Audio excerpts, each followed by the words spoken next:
আরে মিয়া তো কথা বলতে কি ওদিকে যাইতে হবে নাকি? কি বলার এখানে বলেন না। আপনি কি বুঝতে পারছেন না ও আপনাকে বিয়ে করতে চাচ্ছে না? আরে ও বিয়ে করতে চাইলো আর না চাইলো তাতে কি যায় আসে?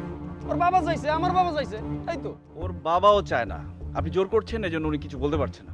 এ ভাই দেখেন, এসব আমাদের নিজস্ব ব্যাপার, এসবের মধ্যে আপনি ঢুকেন না, ঠিক আছে? আপনি মেহমান আসছেন, নাস্তা করেন, বিদায় হন, ব্যাস। আপনি তাহলে ওদের কথা শুনবেন না?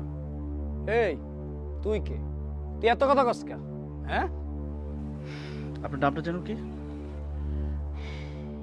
আমি কামাল মজুমদারের ছেলে, শরীফ মজুমদার। আচ্ছা, আর আপনাদের গ্রামের নামটা? রূপগঞ্জ, তাই না? কেন কি হইছে? কারে ফোন দেস? আরে বেটা, ভাইয়া কথা বলুন। জি, সালাম আলাইকুম ভাইয়া। আমি একটু ওই যে বললাম না রূপগঞ্জ এসেছি। হ্যাঁ, কামাল মজুমদারের ছেলে শরীফ মজুমদার। জি, একটু কথা বলুন।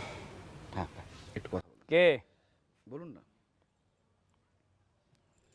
হ্যালো, হ্যাঁ তুই কে বেটা?